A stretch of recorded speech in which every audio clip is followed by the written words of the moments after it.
อ๋อสวัสดีครับตอนนี้ไรอันกำลังเอาแมงพึงนะน้ำพึงเนาะเพราะมันจักกันไม่ยังมือมันจะเอาให้เมียเนาะเพราะว่าเมียมันตอนนี้กำลังมันฮาเบะเจเนาะ แม่เป็นละอันนี้เจออุปกรณ์ที่จะป้องกัน มันไปหาของโปรดให้เมียเนาะนี่ตอนนี้มันบอกได้แล้ว ของไง ของที่เราทงที่จะเจอสันหอม ต้องมาเคยเด้อเจ๊ตัวเสียว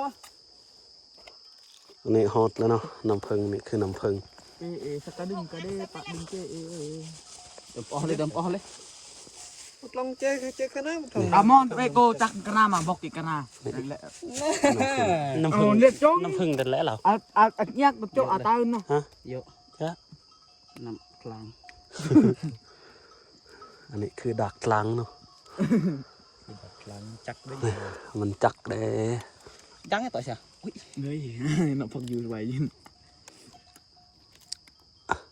ไอ้ดูเหตุการณ์โดนเนี่ยตัวสู้ละเฮ้ยอย่างมือเยอะ ada nyebak tengah kayak สตย์ mana hansu kunna nih เดือดต้นน้ำเลยจะเล่าหน้าต้นน้ำบ่หุย โกน นะ ห้องเลยตีเลย kau hom โกนห้องเลยกัน ak lepek le liko กระจุกกูปางเจนตัวเลย ฟังคอนั่น เยอะเลยปางคลอง ฟังคอนั่นเลยตัวละโจ้ไม่ฟังเปียกกง ตอนนี้เขาได้แล้วเนาะแต่ยังบ่ทันได้เอาไรอันเป็นผู้จัดการ นี่เป็นลูกนี่น่ะหยิบ ตอนแรกเขาคิดว่าตอนนี้มันบ่บร์ตอนนี้มันบร์แล้ว ที่สุดมันเชี่ยวนายเล็ง nó cái bờ lá cái mà dằn nó chơi tí tăng ăn chè một đôi ที่จะกลังที่บ่ทองที่ ai mà đi chơi tìm mà chân hom à tôi nói một kẻ là nè tôi nói một kẻ là chứ là cái một kẻ là đi một coi chứ đi một đen đi là rong ấy แล้วก็ละรองติตัด nói cái tục nó tục sụp cho má นั่นละรอง จะ เชี น ย อ วน เปียวสมอักแล้วนะใช่ไหมดอกเปียวสมหัวจุลโจ้ดื้อยากันจุกแม่มัง ตามถึงการนั่นนี่อันจูตามถึงการนั่นนี่เป็นยังจูนี่ยังเป็นยัง nghe cái nhún đạn cái nhún cần em off cái vòi là อันนี้คือต้นไม้แปลกเนาะภาษาไทยเขาเรียก คอยนี่เป็นคนกันหรือยังพันนี่เดลโบนี่มันเดลไล่เลยได้หมดจะกันอยู่วันนี้วังยาวังเอ้ฮะนะ ภาษาไทยเขาเรียกว่าต้นส้ม เรากันวันนี้คอยเห็นละบางมันละเยอะ tôi nào xem một bà chợt nam ตอนโตตีสักคำยังบ้า bà rồi chị không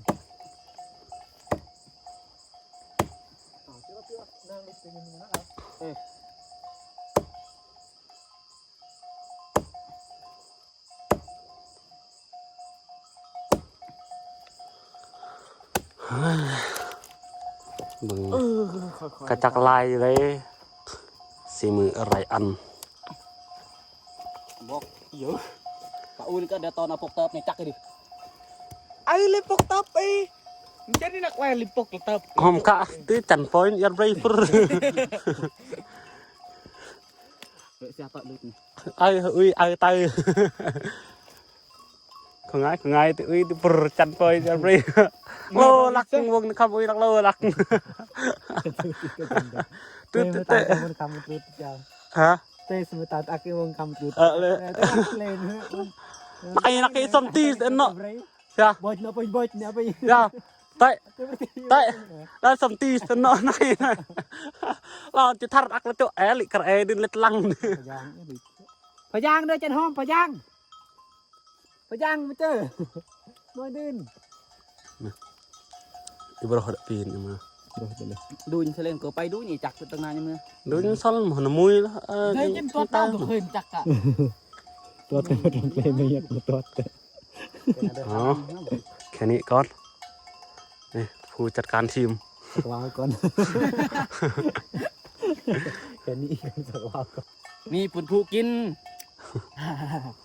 แว่เล่มลิเป็นผู้นำผ้ากระนาเดกันตีนี่นี่นักอีกันละโจโหเอ cứ này muốn cái cô được tăng lọc đi Yo si al sakal abdo ko niki. ตอนนี้ได้แล้วเนาะ นี่เฮาเป็นผู้บอกกำลังกินใหม่ๆบักนี่มันกินจนตัวต้องมันในบักนี่นี่ อันนี้คือภาษาชาวบ้านเขาเรียกว่าตลางแต่ภาษาลาวเขาเรียกว่าอีหยังวะอีหยัง เป็นอย่างว่าคือเอิญ น้ำผึ้ง มันนั่นเลย ไม่นะ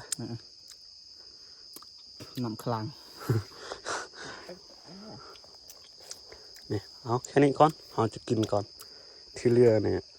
อะไรอันเสียเอามือให้เมียเมียมันกำลังหาแบะเสียอยู่ Ini ya, kali air di 6.